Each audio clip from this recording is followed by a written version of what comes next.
সবাইকে আনন্দিত জয়গুরু। যারা আমার চ্যানেলে নতুন তারা সাবস্ক্রাইব করে বেল আইকনটি প্রেস করে দেবেন এবং আমি ঠাকুর রিলেটেড ভিডিও নিয়ে আসি সর্বপ্রথম নোটিফিকেশনটি পাওয়ার জন্য।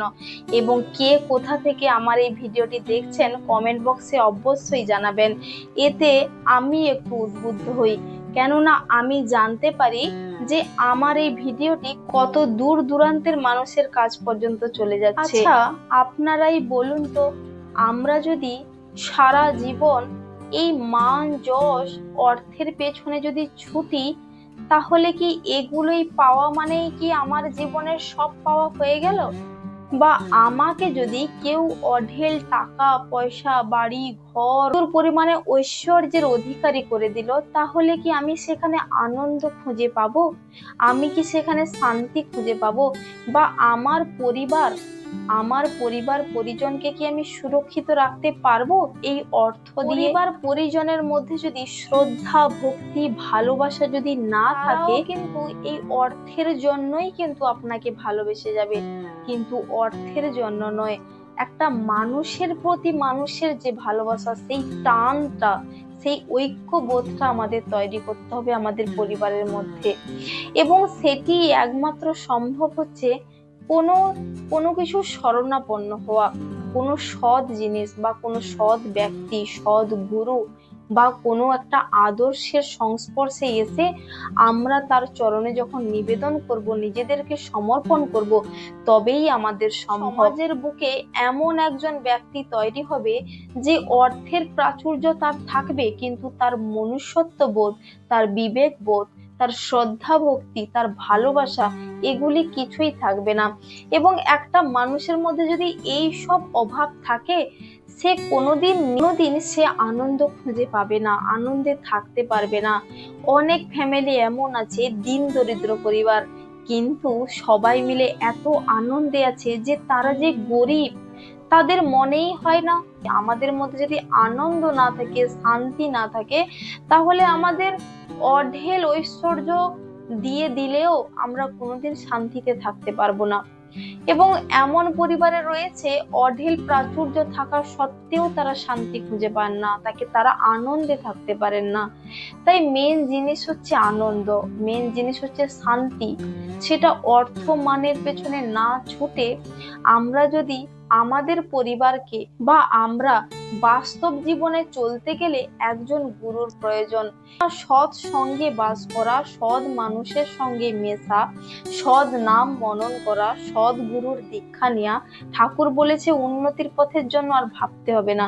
আমরা যদি সারা জীবন অর্থের পেছনে ছুটলাম, তাহলে এই অর্থ কি আমার সঙ্গে যাবে? ঘর বাড়ি সয় সম্পত্তি, ছেলে পিলে, সংসার, এই মায়ার সংসার সবই হচ্ছে ক্ষণস্থায়ী, এরা দীর্ঘস্থায়ী নয়।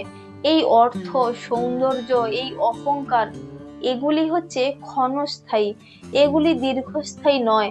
আমি কি নিয়ে অহংকার করব?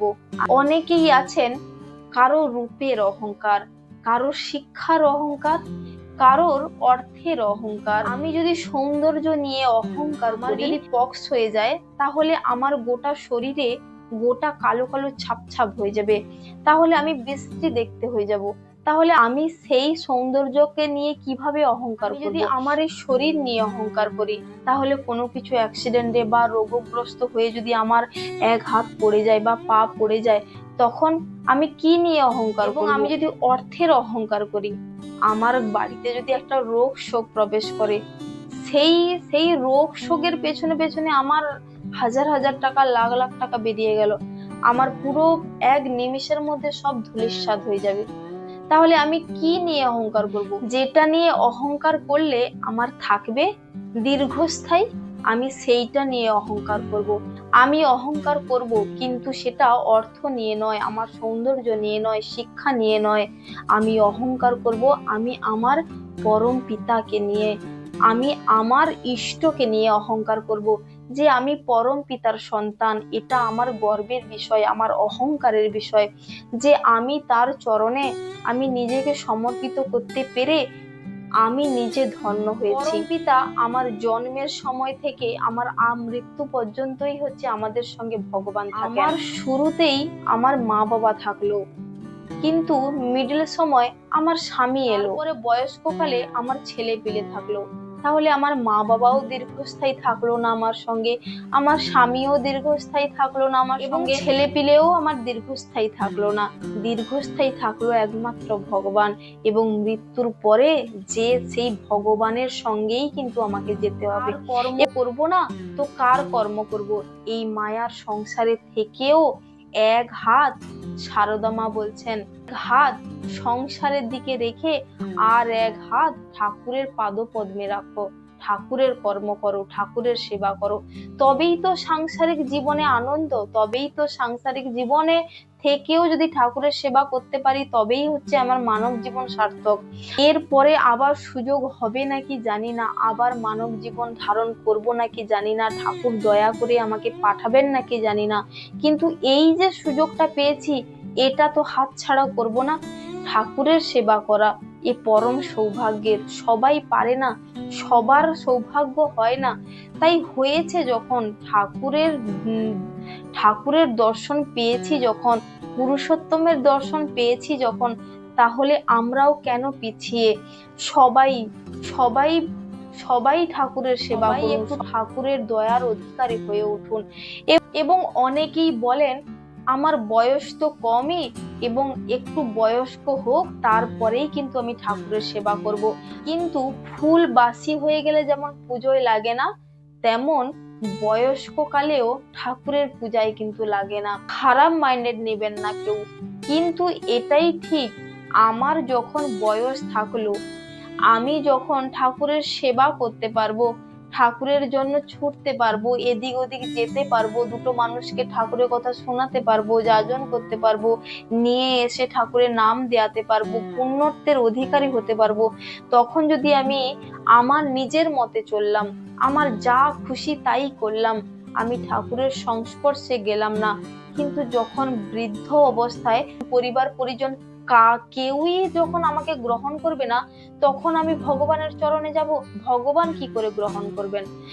ভগবান গ্রহণযোগ্য মনে করলে তবেই না তুমি গ্রহণযোগ্য হবে। আমি যখন খুশি যাব, যখন খুশি আসব, তেমন তো চলবে না। তাই ঠাকুরের বাণীতে বলছে, যা ইচ্ছা তাই করবে তুমি, তা কিন্তু রে চলবে না। ভালো ছাড়া মন্দ করলে পরিস্থিতি ছাড়বে না। তাই আমাদেরকে সময় থাকতে থাকতে আমাদেরকে চেঞ্জ করতে হবে, এবং মন্দ নয় ভালোর দিকে আমাদের ঝোঁক দেওয়াতে হবে, করতে হবে।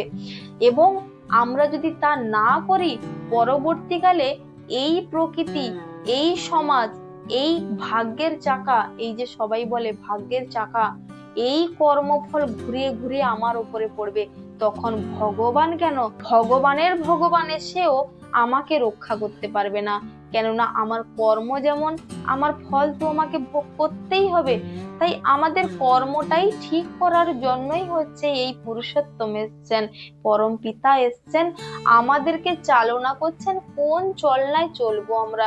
এবং আসো সবাই আমরা পরম পিতার শরণাগত হই, এবং তার বলা করা ভাবাগুলি আমাদের নিজের মধ্যে চরিত্রায়ন করি, তবেই আমাদের নিস্তার।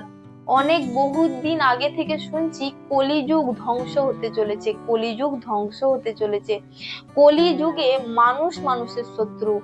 দেখুন, আজ থেকে প্রায় 50 বছর আগে ঠাকুর যেই সব বাণী দিয়ে গেছিলেন আমাদের জন্য, আজ তা অক্ষরে অক্ষরে ভুলে যাচ্ছে।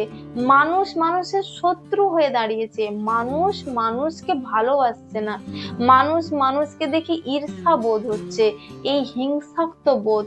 ঠাকুর এটাই ধ্বংস করার জন্য এসছেন, মানুষে মানুষে ভালোবাসা জাগানোর জন্য, প্রেম জাগানোর জন্য ঠাকুর এসছেন এই ধরায় পুরুষোত্তম হয়ে, তার সাংসারিক জীবন নিয়ে, তার সাংসারিকের মধ্য দিয়ে।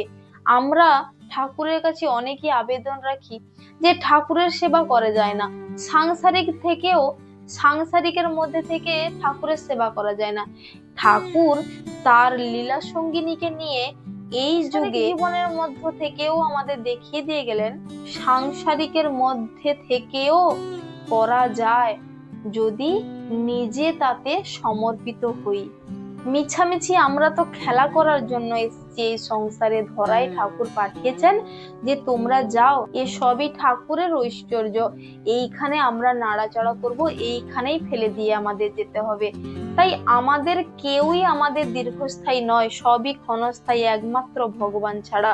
তাই আমরা যে সব আমার আমার করি না, যে এটা আমার, এটা আমার, এটা আমার, কোনো কিছুই আমার বলতে কোনো কিছুই নেই, সবই ঠাকুরের, সবই তোমার ঠাকুর, সবই তোমার, শুধু আমাকে দয়া করে একটু ব্যবহার করার জন্য দিচ্ছেন। তাই সেই রকম ভেবেই আমাদেরকে ব্যবহার করা উচিত, নাকি এই পেয়ে না ঠাকুরের কাছে আমরা শুধু আবেদনই করে যাই, ঠাকুর আমার এই লাগবে, ওই লাগবে, সেই লাগবে, আমাকে এটা দিন, ওটা দিন, সেটা দিন। এটা কিন্তু নয়, এ সবই ঠাকুরের, ঠাকুরকে ছাড়া আমরা যা চাইবো সবই বেকার। কেননা আমরা যদি ঠাকুরকে না চেয়ে অর্থ, মান, যশ ইত্যাদি আমরা যদি চাই, তাহলে কিন্তু ওগুলো ক্ষণস্থায়ী, ওগুলো কিছুই থাকবে না। ঠাকুর তুর্কি মারবে, সব ধূলিসাৎ হয়ে যাবে। আর যে ভগবানকে চাইবে, ঠাকুর তাকে অঢেল অঢেল দেবেন। তাই ঠাকুরকে চাইলে সব পাওয়া যায়। কিন্তু এটা ঠাকুর তার বাণীতেও বলছে, অর্থ, মান, যশ ইত্যাদি পাওয়ার আশায় যদি ঠাকুরকে ধরি, তাহলে সেটিও বেকার। তাই আমার মধ্যে যদি ঠাকুরত্ব ভাব না জাগে, আমার মধ্যে যদি ঠাকুরত্ব ভাব না আসে, তাহলে ঠাকুর আমার কেন্দ্র কোনো দিন হতে পারবেন না। তাই আমাদের মনের মধ্যে আগে ঠাকুরের প্রতি ভাব জাগাতে হবে। আচার্যদেব বলছেন, তুমি নিজেকে নিজে প্রশ্ন করো যে তুমি কেন ঠাকুর ধরেছো, তোমার ঠাকুরের কেন প্রয়োজন, তুমি ঠাকুরকে পেয়ে তুমি কি করেছো, বা তোমার জীবনে কি অনুভূতি হয়েছে, তবেই তুমি মানুষকে বোঝাতে পারবে, যাজন করতে পারবে ঠাকুরের প্রতি, দুটো মানুষকে ঠাকুরের নাম দেওয়াতে পারবে, সৎ নাম, সৎ গুরু ধরিয়ে ধরিয়ে দিতে পারবে দুটো মানুষকে। আগে নিজেকে নিজে প্রশ্ন করো।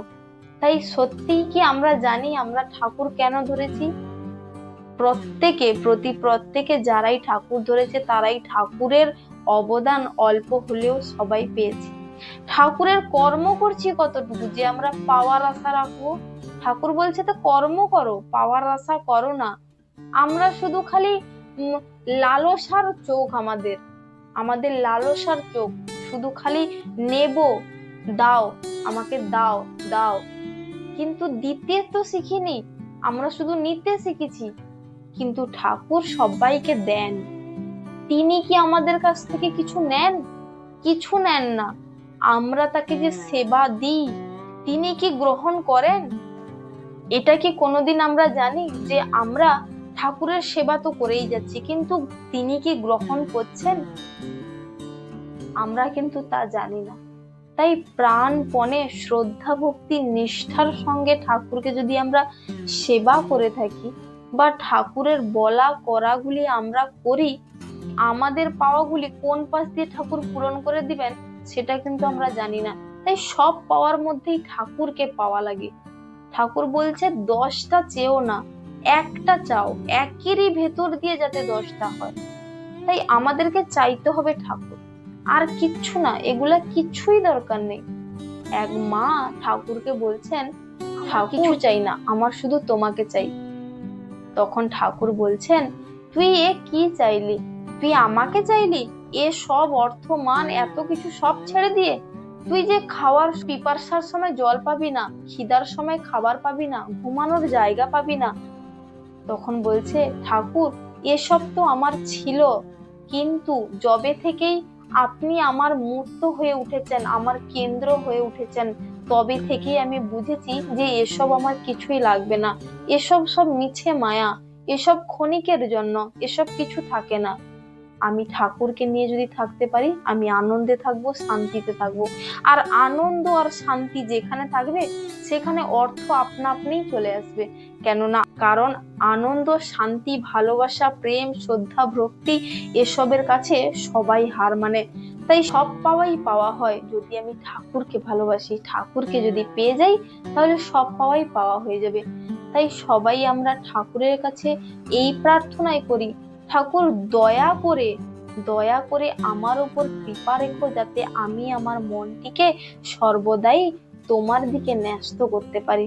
আমি আমার সবটা দিয়ে যেন আমাকে মুক্ত করতে পারি। আমার জীবনে এইটাই হচ্ছে লক্ষ্য, যে ঠাকুরকে যেন আমি প্রতিষ্ঠা করতে পারি। আজ আমাদের পুরুষোত্তমপুরে বিল্টুদা এসেছিলেন এবং রাত 8:30টার দিকে জানতে পেরে আমরা তড়িঘড়ি করে বেরিয়ে গেলাম এখান থেকে প্রায় 9টার দিকে। 9টা 10-15 দিকে আমরা পৌঁছালাম, যখন দেখি দাদা দীক্ষা দিচ্ছেন।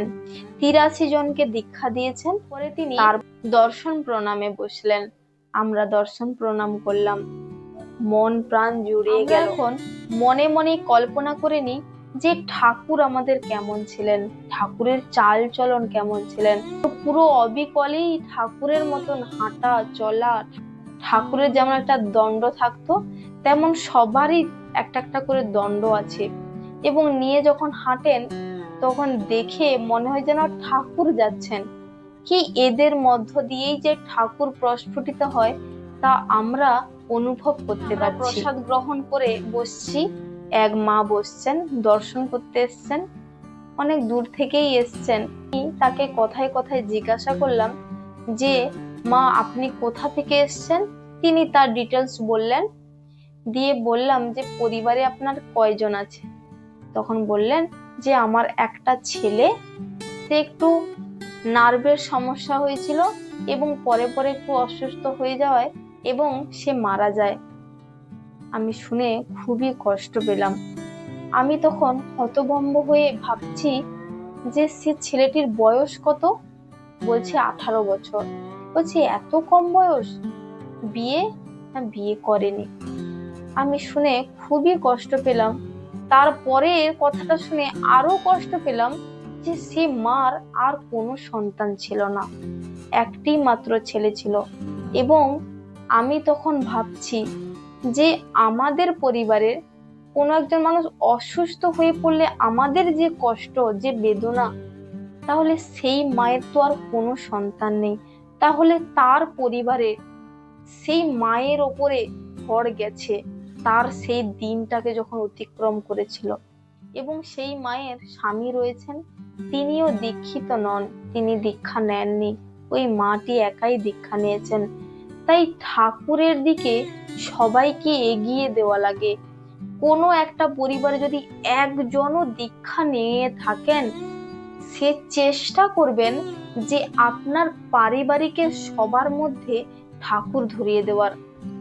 কেননা ঠাকুর ছাড়া আমাদের জীবনে কেউ আমাদের রক্ষা করতে পারেন না। আমি যদি অসুস্থ হয়ে যাই, আমার মা বাবা কি আমাকে বাঁচাতে পারবে? আমার বাঁচাতে পারবে না। মা বাবা আমার কাছে ভগবান অবশ্যই, কিন্তু মা বাবার উপরেও মা ভগবান রয়েছেন। তাই আমার মা বাবাকে বাঁচাতে গেলেও আমাকে ভগবানের কাছে যাওয়া লাগে, কেননা আমার মা বাবা ভগবান নয়। আমার মা বাবা আমাকে জন্ম দিয়েছেন, পৃথিবীর মুখ দেখিয়েছেন, বড় করেছেন, তিনি আমার কাছে ভগবান। কিন্তু সেই ভগবানকে বাঁচিয়ে রাখতে হলে, সুস্থ রাখতে হলে আমাকে তো ভগবানের শরণাপন্ন ওদেরকেও করানো লাগে, আমাকেও করানো লাগে। তাই প্রত্যেকের জীবনে মূল যেন ইষ্ট হয়, কেননা ইষ্ট ছাড়া আমরা কেউ চলতে পারবো না, আমরা কেউ বাঁচতেই পারবো না। আমাদের জীবনটা মনে হবে সিকিউর নয়। ঠাকুরের নাম নিয়ে নিলে, ইষ্টবিধি করলে অনেকটাই মনে মনে শান্তি পাই, কেননা আমাদের জীবনটা মনে হয়, আমাদের জীবনের চাবিকাঠিটা মনে হয় ঠাকুরের হাতে ধরিয়ে দিলাম। একটা পরিবার যদি একজন নাম নেয়, তার পেছনে কোনো ছোটখাটো উদ্দেশ্য নয়। ঠাকুর যে পরিবারে গেছেন তার আশেপাশে কেউ ঠাকুরের হয়ে ওঠেননি বলেই হচ্ছে ওইখানে ঠাকুর গেছে। এটি আমাদেরকে আগে বুঝতে হবে যে এখানে কোনো আশেপাশে কোনো ঠাকুরের রিলেটেড কেউ নেই, কিন্তু একজন মা দীক্ষিত, তার পরিবারে ঠাকুরটা ঢুকেছে, মানে আমার দায়িত্ব লাগে যে আমি আমার পরিবারের সবাইকে ঠাকুরের নাম দিয়ে দিই, ঠাকুরের নাম করি এবং ইষ্টভৃতি করি, যথারীতি ইষ্টভৃতি পাঠাই। এই কাজটি যদি আমি করি, তাহলে আমার মধ্যে বা আমার পরিবারের মধ্যে চেঞ্জ যে আসবে সেটা আমি নিজেই অনুভব করতে পারবো। আমি আমার পরিবারে যে চেঞ্জ দেখেছি, আমার বিশ্বাস প্রত্যেকটা পরিবার যদি ঠাকুরের বলা করাগুলি করেন এবং ইষ্টভৃতি করেন, তারা অকাল মৃত্যুর হাত থেকে বেঁচে যান। এটা আমি এবং প্রত্যেকেই জানেন, যারা ইষ্টভৃতি করে তারাও জানেন। তাও কি হয়, আমরা যখন বাড়িতে থাকি বা আমরা যখন, যাদের অনেক দূর দূরান্তে বাড়ি, যারা মন্দিরের সংস্পর্শে আসতে পারে না, যারা দেওঘরে যেতে পারে না, তারা কি হয়, ঠাকুরের থেকে বিচ্যুত হয়ে যাচ্ছেন। এই যে ডিবোল্ডার, এখন যে ডিপি ওয়ার্কের কাজ বেরিয়েছে, ডিবোল্ডার হয়ে যাচ্ছেন কেন? আমরাও সৎসঙ্গে গেলে যেমন মোবাইলে যেমন ফুল চার্জ করে নিলে মোবাইলটা চার্জ হয়ে যায়, সুন্দর চলে, আমরাও একটা মোবাইলের মতো। আমরা যখন সৎসঙ্গে যাই, উৎসবে যাই, দেওঘরে যাই, বা কোথাও ঠাকুরের আলোচনা শুনি, বা কোথাও কিছু শুনি ঠাকুরের, তাহলে আমাদের মধ্যে ওই উদ্বুদ্ধ ভাবটা চলে আসে, ওই রিচার্জের মতন আমরাও ফুল চার্জ হয়ে যাই। সুন্দরভাবে জীবন চলায় আমরাও চলছি, ঠাকুরকে নিয়ে মাতছি, আর যাজন করছি, ঠাকুরের কথা বলছি পরিবারের মধ্যে। আমার বাইরে কোথাও, যারা বাইরে কোথাও বেরাতে পারছেন না, আমার পরিবারেই আমি যাজন করবো, আমার আমার সন্তানের মধ্যে, আমার স্বামী স্ত্রীর মধ্যে, খেতে খেতে বা ঘুমাতে ঘুমাতে 5 মিনিট হলেও ঠাকুরের যাজন করবো। আমার বাইরের কোথাও লাগবে না, আমার বাড়িতেই। এখন সোশ্যাল মিডিয়ার যুগে আমার প্রত্যেকটা বাড়িতে একটা করে তো অ্যান্ড্রয়েড ফোন হবেই। ওই মোবাইলেই যদি আমি মেরে দিই ইষ্ট প্রসঙ্গ, মাতৃ সম্মেলন, আলোচনা, ঠাকুরের আলোচনা, এইসব করে যদি আমি আলোচনা সার্চ করি, তাহলে মানে ভরি ভরি চলে আসবে ঠাকুরের আলোচনা। বাড়িতে বসেই আমি আলোচনা শুনতে পারবো। এবং কত বহু মানুষের জীবনে প্রতি মুহূর্ত হয়ে উঠেছেন এইসব ঘটনা, সেই সব ঘটনা তুলে ধরছেন অনলাইনের মাধ্যমে। যে ঠাকুর কোনো ব্যবসার জিনিস নয়। আমি আমি আমি এটা নিজের অনুভূতি থেকে বলছি, যে সত্যি ঠাকুর কোনো ব্যবসার জিনিস নয়। যে ঠাকুরকে ধরলাম, বা আমার জীবনে কোনো আশ্চর্য কিছু হয়ে যাবে, আমি কিছু একটা পেয়ে যাবো বোধহয়, আমার সব ঘুচে যাবে, আমার যে দারিদ্রতা বা আমার যে দুঃখ, সব বোধহয় চলে যাবে। কিন্তু না, আমি ঠাকুরকে ধরে যে আমি আনন্দে আছি, দুঃখের মধ্যে থেকেও আমি আনন্দে আছি। আমি আমার নিজের মন থেকে ওই ভাবটাকে কেড়ে ফেলে দিতে হবে। ঠাকুর তার সত্যানুসরণে বলছেন, চাওয়াটাই না পাওয়াই হচ্ছে দুঃখ। তাই কিছু চেয়েও না, সব অবস্থাতেই রাজি থাকো। পরমপিতা সবার উপর নজর রাখেন।